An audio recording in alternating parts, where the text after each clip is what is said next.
Spider man ಥರನೇ ಹುಡುಗಿರಲ್ಲಿ spider woman ಇದ್ದರೆ ಅದು ನನ್ನ ಥರನೇ ಇರ್ತಾರೆ ಅನಿಸುತ್ತೆ. ನೋಡಿ ನೋಡಿ ಸಾಕಾತಾಗೆ ಕ್ಲೈಮ್ ಮಾಡ್ತಿದ್ದೀನಲ್ವಾ. ಜೀವ ಬಾಯಿಗೆ ಬರೋದು ಅಂದರೆ ಇದೇ ಅನಿಸುತ್ತೆ. ಇಷ್ಟು ದಿನ ಗೊತ್ತಾಗಲಿಲ್ಲ, ಇವಾಗ ಗೊತ್ತಾಗ್ತಾ ಇದೆ ನನಗೆ. ಮುಗೀತು ನನ್ನ ಕತೆ ಅನಿಸುತ್ತೆ ಇವತ್ತು.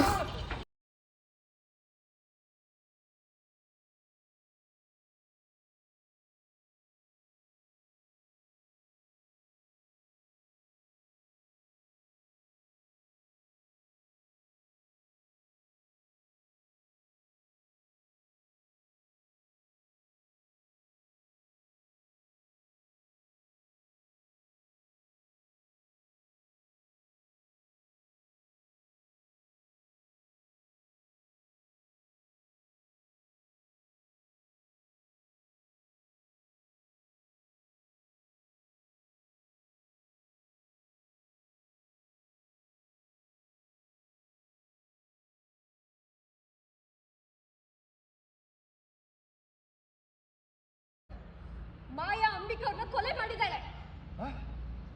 ಅಲ್ಲ, ಅಂಬಿಕಾ ಫೈರ್ ಆಕ್ಸಿಡೆಂಟ್ ಅಲ್ಲಿ ಅಂಬಿಕಾ ಸತ್ತಿದ್ದು ಆಕಸ್ಮಿಕ ಅಲ್ವಾ? ಇಲ್ಲ ಸರ್, ಅಂಬಿಕಾ ಅವ್ರ ಸಾವು ಆಕಸ್ಮಿಕ ಅಲ್ಲ. ಇವಾಗ ನೀವೇನು ನೋಡ್ತಿದ್ದೀರಾ, ಇದು ಬಿಫೋರ್ ಸೂಸೈಡ್ ಮಾಡ್ಕೊಳ್ಳೋದಕ್ಕಿಂತ ಮುಂಚೆ ಮನೇಲಿ ಮಾತುಕತೆ ಆಗುತ್ತೆ. ಆ ಸೀನ್ನ ಶೂಟ್ ಮಾಡ್ತಾಯಿದ್ವಿ. ಅವತ್ತು ಫುಲ್ಲು ಬಿಸಿಲಿತ್ತು ಹೊರಗಡೆ, ಎಲ್ರಿಗೂ ತುಂಬ ಕಷ್ಟ ಆಗ್ತಾಯಿತ್ತು ಶೂಟ್ ಮಾಡೋದಕ್ಕೆ. ಬೆಳಗ್ಗೆ ನೋಡಿದ್ರೆ ಫುಲ್ ಚಳಿ ಆಗುತ್ತೆ, ಮಧ್ಯಾಹ್ನ ನೋಡಿದ್ರೆ ಫುಲ್ ಸೆಕೆ ಆಗುತ್ತೆ, ಬಿಸಿಲು ಬರುತ್ತೆ. ಅರ್ಥನೇ ಆಗ್ತಿರ್ಲಿಲ್ಲ ಆವತ್ತಿನ ಸಿಚುವೇಶನ್ ಹೆಂಗಿತ್ತು ಅಂತ. ಆ್ಯಂಡ್ ಎಲ್ಲರೂ ಒಂಥರ ರೆಡ್ಗೆ ಆಗೋಗ್ಬಿಟ್ಟಿದ್ವಿ, ಟ್ಯಾನ್ ಆಗಿಬಿಟ್ಟು. ಆ್ಯಂಡ್ ಈ ಒಂದು ಸೀನ್ ತುಂಬ ಹೊತ್ತು ನಡೀತು. ಎಲ್ಲರೂ ಸಖತ್ ಕಷ್ಟಪಟ್ಟಿದ್ದೀವಿ ಈ ಸೀನ್ ಮಾಡುವಾಗ. ಆ್ಯಂಡ್ ಎಸ್ಪೆಷಲಿ ಈ ಥರ ಸೀನ್ಸ್ಗಳು, ಇದಕ್ಕಿಂತ ಎಕ್ಸ್ಟ್ರೀಮ್ ಆಗಿರೋ ಸೀನ್ಸ್ಗಳು ಇರುತ್ತೆ. ಆ ಥರ ಸೀನ್ ಎಲ್ಲ ಮಾಡುವಾಗ ನಿಜವಾಗ್ಲೂ ತುಂಬಾ ಭಯ ಆಗುತ್ತೆ, ಎಸ್ಪೆಷಲಿ ಹುಡುಗಿಯರಿಗೆ. ಯಾಕಂದರೆ ನಾವುಗಳು ತುಂಬ ಸಾಫ್ಟಾಗಿ ಬೆಳೆದಿರ್ತೀವಿ. ಈ ಥರ ಸೀನ್ಸ್ಗಳೆಲ್ಲ ಬಂದಾಗ ಒಂಥರ ಮಾಡೋದಕ್ಕೆ ಭಯ ಆಗುತ್ತೆ. ಬಟ್ ಚಾಲೆಂಜಿಂಗ್, ಲೈಫಲ್ಲಿ ನನಗೆ ಚಾಲೆಂಜಿಂಗ್ ಅನ್ನೋದು ತುಂಬಾ ಇಷ್ಟ. ಸೊ ನಾನು ಯಾವುದೇ ರೀತಿ ಹೊಸ ಚಾಲೆಂಜ್ ತೊಗೊಳೋದಕ್ಕೂ ರೆಡಿಯಾಗಿರ್ತೇನೆ. ಆ್ಯಂಡ್ ನಾನು ವರ್ಕೌಟ್ ಮಾಡೋದು, ಡ್ಯಾನ್ಸ್ ಮಾಡೋದು ಒಂಥರ ಹೆಲ್ಪ್ಫುಲ್ ಆಗಿತ್ತು ಅಂತ ನನಗನ್ನಿಸ್ತು ಮಾಡುವಾಗ. ಆ್ಯಂಡ್ ಹೊರಗಡೆ ಆಲ್ಮೋಸ್ಟ್ 3 to 5 hours ಹೀಗೆ ನಾವು ಹೊರಗಡೆ ಸೀನ್ ಮಾಡ್ತಾನೇ ಇದ್ವಿ. ಆ್ಯಂಡ್ ನೋಡಿ ಮೇಲ್ಗಡೆ ನಾನು ಬಂದೆ, ಇಲ್ಲಿಂದನೇ ನಾನು ಬೀಳಕ್ಕೆ ಹೋಗೋದು. ಆ್ಯಂಡ್ ನನಗೆ ತುಂಬ ಭಯ ಆಗ್ತಾಯಿತ್ತು. ಭಯನ ಕಂಟ್ರೋಲ್ ಮಾಡಿಕೊಂಡು ಈ ಸೀನ್ ಮಾಡಿದ್ದೀನಿ.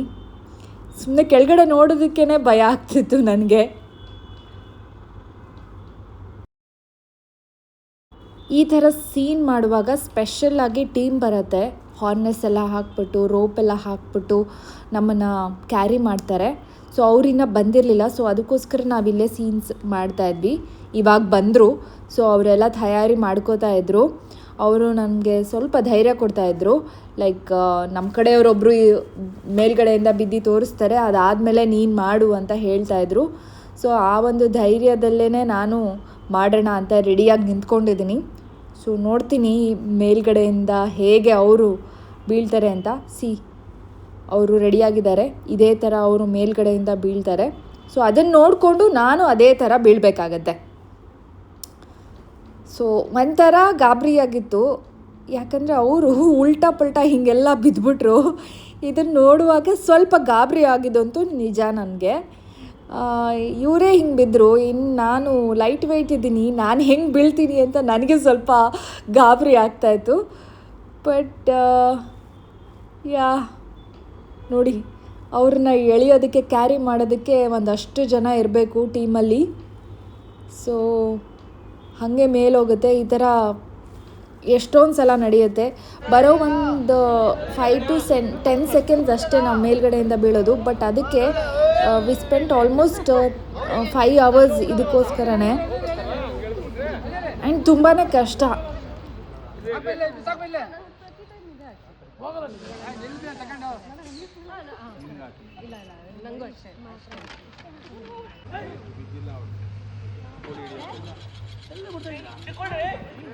ಸೊ ಫೈನಲಿ ನೋಡಿ, ನಾನು ರೆಡಿಯಾಗಿದ್ದೀನಿ ಜಂಪ್ ಮಾಡೋದಕ್ಕೆ, ಸೂಸೈಡ್ ಮಾಡ್ಕೊಳ್ಳೋದಕ್ಕೆ ರೆಡಿಯಾಗಿದ್ದೀನಿ.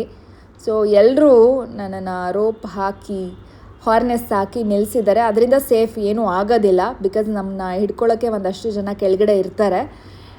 ಆ್ಯಂಡ್ ಎಲ್ಲ ಇದ್ರೂ ಏನೋ ಒಂಥರ ಭಯ ನಮಗೆ ಅಲ್ವಾ, ಮೇಲ್ಗಡೆಯಿಂದ ಬೀಳೋದಂದ್ರೆ ಸುಮ್ಮನೆ ಮಾತಲ್ಲ. ಆ್ಯಂಡ್ ತಲೆಯಲ್ಲಿ ನೂರಾರು ರೀತಿ ಕ್ವೆಶನ್ಸ್ ಓಡ್ತಾ ಇರುತ್ತೆ. ರೋಪ್ ಏನಾದರೂ ಕಟ್ಟಾದರೆ ಏನು ಮಾಡೋದು, ಕೆಳಗಡೆ ಅವ್ರು ಸರಿಯಾಗಿ ನಮ್ಮನ್ನು ಹಿಡ್ಕೊಳ್ಳಿಲ್ಲ ಅಂದರೆ ತಲೆ ಹೊಡ್ಕೊಳ್ತೀವಲ್ವಾ, ಈ ಥರ ಒಂದು ನೂರಾರು ಕ್ವೆಶನ್ಸು ತಲೆಯಲ್ಲಿ ಓಡ್ತಾನೇ ಇತ್ತು. ಬಟ್ ಸ್ಟಿಲ್ ಮಾಡಲೇಬೇಕು, ಯಾಕಂದರೆ ನಾವು ಬೇಗ ಮಾಡಲಿಲ್ಲ ಅಂದರೆ ಡೈರೆಕ್ಟ್ರು ಬೈತಾರೆ. ಆಲ್ರೆಡಿ ತುಂಬ ಟೈಮ್ ತೊಗೊಂಡೆ ಅಂತ ಹೇಳ್ತಾಯಿದ್ರು. ಸಮ್ಹೌ ನಾನು ಧೈರ್ಯ ಮಾಡಿ ನಿಂತ್ಕೊಳ್ಳೋದಕ್ಕೂ ಸ್ವಲ್ಪ ಕಾಲನ್ನೆಲ್ಲ ನಡುಕ್ತಾಯಿತ್ತು. ಒಂಥರ ಅನ್ಕಂಫರ್ಟಬಲ್ ಫೀಲೇ ಆಗುತ್ತೆ. ಯಾವುದು ಈಸಿಯಾಗಂತೂ ಏನು ಇರಲ್ಲ. ಆ್ಯಂಡ್ ನೋಡಿ ಹೇಗೆ ಬೀಳ್ತೀನಿ ಅಂತ ನಿಮಗೆ ಗೊತ್ತಾಗುತ್ತೆ ಇವಾಗ.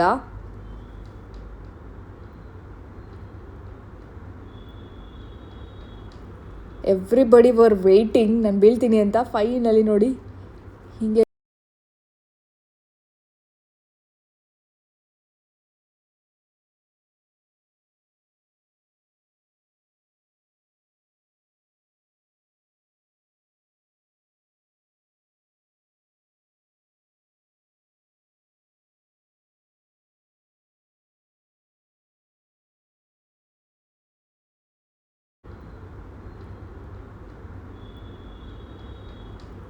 ಎವ್ರಿಬಡಿ ವರ್ ವೇಟಿಂಗ್ ನಾನು ಬೀಳ್ತೀನಿ ಅಂತ. ಫೈನಲಿ ನೋಡಿ ಹೀಗೆ ಬಿದ್ದಿದ್ದು. ದಟ್ ವಾಸ್ ಫ್ಲಾಪ್ ಆಯಿತಾ. ಈ ಫಸ್ಟ್ ಟೈಮ್ ನಾನು ಏನು ಬಿದ್ದೆ ಅದು ಫ್ಲಾಪ್. ಎಲ್ಲರೂ ನನಗೆ ಹೇಳ್ತಿದ್ದಾರೆ ಈ ಥರ ಬೀಳಬಾರ್ದು ಮೇಡಮ್, ಫನ್ನಿಯಾಗಿರುತ್ತೆ ಅಂತ ಎಲ್ಲರೂ ನನಗೆ ಹೇಳ್ತಾಯಿದ್ರು. ಸೊ ಹೇಗೆ ಬೀಳೋದು ಅಂತ ಇನ್ನೊಂದು ಸಲ ನನಗೆ ಹೇಳಿಕೊಟ್ರು. ಆ್ಯಂಡ್ ತುಂಬ ಟೆಕ್ನಿಕಲಿ ತುಂಬ ಇದೆ ಮಾಡೋ ಅಂಥದ್ದು, ತುಂಬ ಈಸಿ ಅಂತೂ ಅಲ್ಲ. ಆ್ಯಂಡ್ ಡೈರೆಕ್ಟ್ರು ಸ್ವಲ್ಪ ಕೋಪ ಮಾಡ್ಕೊಂಬಿಟ್ಟಿದ್ದಾರೆ, ಅಯ್ಯೋ ಏನು ಕೆಲಸ ಆಗ್ತಿಲ್ವಲ್ಲ ಅಂತ. ಆ್ಯಂಡ್ ನಾನು ಅಲ್ಲಿ ನಿಂತ್ಕೊಂಡಿದ್ದೀನಿ. ಹಾಗೆ ನನ್ನನ್ನು ಕೆಳಗಡೆಯಿಂದನೇ ಮೇಲೆ ಕಳಿಸ್ತಾರೆ. ನೋಡಿ ನಾನು ಹೇಗೆ ಹತ್ಕೊಳ್ತೀನಿ ಅಂತ. ಈ ಥರ ಮೇಲೆ ಕಳಿಸ್ತಾರೆ. ಸೊ ನಾನು ಆ ಥರ ಕ್ಲೈಂಬ್ ಮಾಡಿಕೊಂಡು ಹೋಗಬೇಕು. ಅಲ್ಲಿಂದ ಇಬ್ಬರು ಎಳ್ಕೊಳ್ತಾರೆ. ಅವರೇ ನನ್ನನ್ನು ನಿಲ್ಲಿಸ್ತಾ ಇದ್ದಿದ್ದು, ಎಳ್ಕೊತಾ ಇದ್ದಿದ್ದು ಅಭಿ ಮತ್ತು ವಿಶ್ವ ಅಂತ ನಮ್ಮ ಟೀಮ್.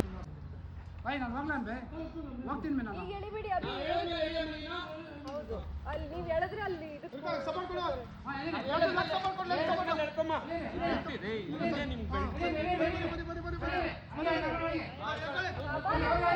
ಇರ್ತಾರೆ. ಈ ಥರ ಏನಾದರೂ ಸಿಚುವೇಶನ್ ಇದ್ದಾಗ ತುಂಬ ಹೆಲ್ಪ್ ಮಾಡ್ತಾರೆ. ಸೊ ಸೆಕೆಂಡ್ ಟೈಮ್ ಬಿದ್ದಾಗ I was totally okay, but ಬಿದ್ದಿದ್ದ ರೀತಿ ಸರಿ ಇರಲಿಲ್ಲ. ಎಲ್ಲರೂ ನಗ್ತಾ ಇದ್ದಾರೆ, ಫನ್ ಮಾಡ್ಕೊಂಡು ನಗ್ತಾ ಇದ್ದಾರೆ, ಏನು ಇವರು ಸರಿಯಾಗಿ ಮಾಡ್ತಾ ಇಲ್ಲ ಅಂತ.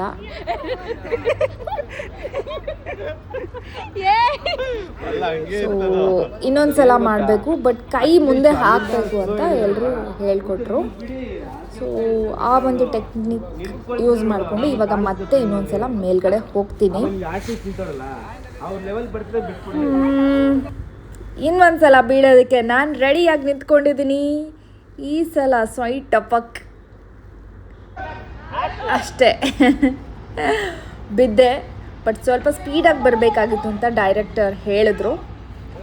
ಸೊ ಮತ್ತೆ ಅಗೈನ್ ಒನ್ ಮೋರ್ ಟೇಕ್ ಆಗುತ್ತೆ.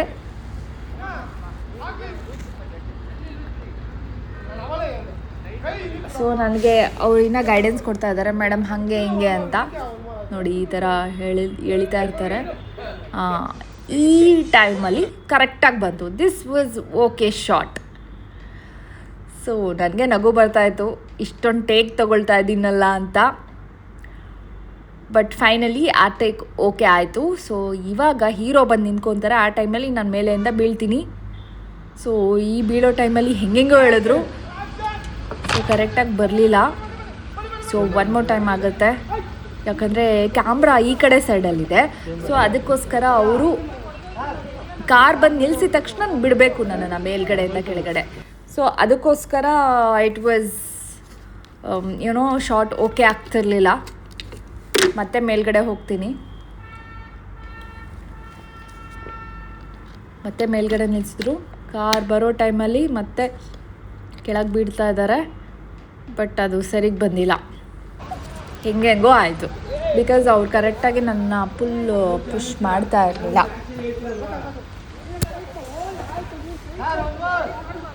ಸೊ ಈ ಶಾಟು ಓಕೆ ಆಗಲಿಲ್ಲ.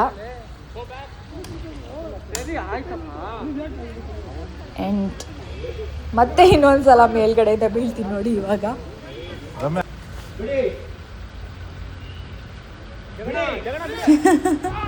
ಅಲ್ಲೇ ಸ್ಟಕ್ ಆಗ್ಬಿಟ್ಟೆ ಪಾಪ. ಕ್ಯಾಮ್ರಾಮನ್ ಎಲ್ಲ ಗಾಬರಿ ಆಗೋದ್ರು ನೋಡಿ.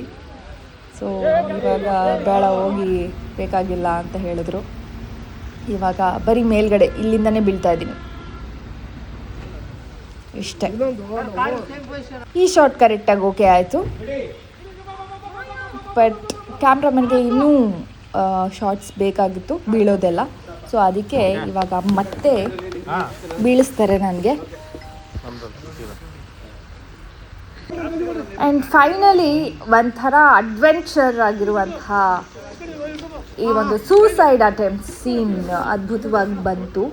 And everybody var supporting me and ಕರೆಕ್ಟಾಗಿ ಗೈಡ್ ಮಾಡಿದ್ರು ಹೇಗೆ ಬೀಳಬೇಕು ಅಂತ ಎಲ್ಲ. ಸೊ ಇವಾಗ ಹಾರ್ನೆಸ್ ಎಲ್ಲ ತೆಗ್ದುಬಿಟ್ಟಿದ್ದಾರೆ. ಸೊ ಬರೀ ಕೆಳಗಡೆ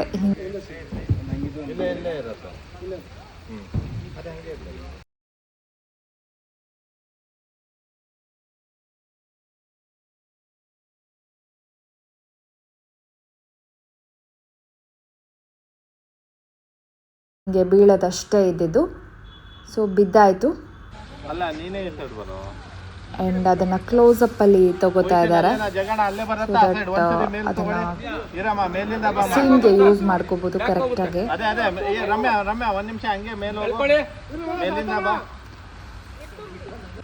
ಇವಾಗ ಬೆಡ್ಡೇನೂ ಇಲ್ಲ, ಬರೀ ಹಾಗೆ ನೆಲದ ಮೇಲೆ ಬೀಳ್ತೀನಿ. ಬಿದ್ದ ತಕ್ಷಣ ರಕ್ತ ಬರುತ್ತೆ, ಈ ಥರ ಮೇಲಿಂದ ಬೀಳ್ತೀನಿ. And everybody will come. ನಾನು ಬಿದ್ದ ತಕ್ಷಣ ಮನೆಯವರೆಲ್ಲ ಓಡಿ ಬರ್ತಾರೆ. ಆ ಸೀನ್ ಹೇಗೆ ಶೂಟ್ ಆಗುತ್ತೆ ಅಂತ ನೋಡಿ.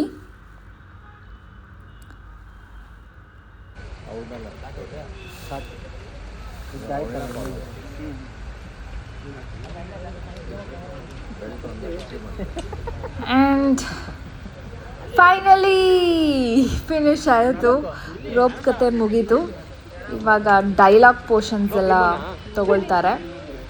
ಸೊ ಮೇಲ್ಗಡೆಯಿಂದ ಬಿದ್ದ ಮೇಲೆ ಆಬ್ವಿಯಸ್ಲಿ ಬ್ಲಡ್ ಬರುತ್ತೆ, ಅದಕ್ಕೋಸ್ಕರ ಹಾಕ್ತಾ ಇದ್ದಾರೆ. ಆ್ಯಂಡ್ ನಾವೇನೇ ಬ್ಲಡ್ ಹಾಕಿದ್ರೂ ಬ್ಲರ್ ಮಾಡ್ತಾರೆ, ಬಿಕಾಸ್ ಈ ಥರದ್ದನ್ನೆಲ್ಲ ತೋರಿಸೋ ಹಂಗಿಲ್ಲ ಇವಾಗ. ಇದೆಲ್ಲ ಚೇಂಜ್ ಆಗಿಬಿಟ್ಟಿದೆ ರೂಲ್ಸ್ ಎಲ್ಲ. ಸೊ ಹಾಗಾಗಿ ಅದನ್ನೆಲ್ಲ ತೋರಿಸೋ ಹಂಗಿಲ್ಲ, ಅದಕ್ಕೆ ಸ್ವಲ್ಪ ಹಾಕಿದ್ದಾರೆ. ಇವಾಗ ಎಲ್ಲರೂ ಓಡಿ ಬಂದು ನನ್ನನ್ನು ಎತ್ಕೊಂಡು ಓಡೋಗಬೇಕು ಹಾಸ್ಪಿಟ್ಲಿಗೆ. ಅಫ್ಕೋರ್ಸ್ ಮೇಲಿಂದ ಬಿದ್ದಿದ್ದೀನಿ ಅಂದರೆ ನೆಕ್ಸ್ಟ್ ಹಾಸ್ಪಿಟ್ಲ್ ಸೀನೇ ಇರುತ್ತೆ, ಎಲ್ರಿಗೂ ಗೊತ್ತದು.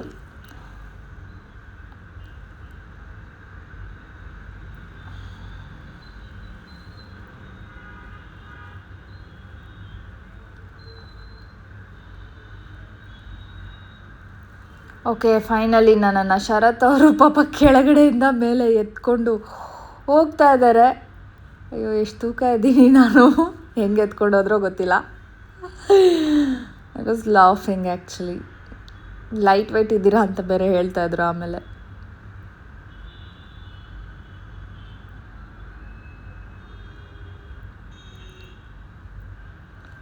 ಎಲ್ಲರೂ ಫನ್ ಮಾಡ್ತಿದ್ದಾರೆ.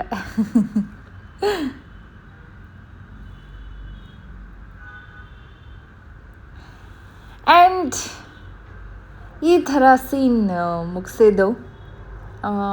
ಇದು ಟೀಮ್ ವರ್ಕ್ ಅಂತಲೇ ಹೇಳ್ಬೋದು. ಈ ಥರ ಸೀನ್ಗೆಲ್ಲ ಬಂದಾಗ ಈ ಥರನೇ ವರ್ಕ್ ಆಗೋದು. ಆ್ಯಂಡ್ ನೋಡಿದ್ರಲ್ಲ, ಒಂದು ಚಿಕ್ಕ ಸೀನ್ಗೆ, ಒಂದು ಚಿಕ್ಕ ಶಾರ್ಟ್ಗೆ ಎಷ್ಟೆಲ್ಲ ಕಷ್ಟಪಟ್ಟರು ಅಂತ. ಸೊ ಫೈನಲಿ ಈ ಒಂದು ಸೀನ್ ಈ ಥರ ಕಂಪ್ಲೀಟ್ ಆಯಿತು. And we were okay. ಎಲ್ಲರ ರಿಯಾಕ್ಷನ್ಸ್ನ ತಗೊಳ್ತಾ ಇದ್ರು ಈ ಥರ. ಇದು ಮೇಲ್ಗಡೆ ಬೀಳೋದಕ್ಕಿಂತ ಮುಂಚೆ ನನ್ನ ಮಾತಿಗೆ ರಿಯಾಕ್ಷನ್ಸ್ಗಳನ್ನು ತಗೊಳ್ತಾ ಇದ್ದಾರೆ. ಸೊ ನಾನು ನನ್ನ ಡೈಲಾಗ್ಸ್ನೆಲ್ಲ ನೋಡ್ಕೊಂಡು ಕೂತ್ಕೊಂಡಿದ್ದೆ. ಇದೆಲ್ಲ ನನ್ನ ಡೈಲಾಗ್ಸ್ಗಳು. ಆ್ಯಂಡ್ ಅಗೇನ್ ರಕ್ತನೆಲ್ಲ ತೆಗ್ದು ಮತ್ತೆ ನೀಟಾಗಿ ರೆಡಿಯಾಗಿರೋದು ನಾನು.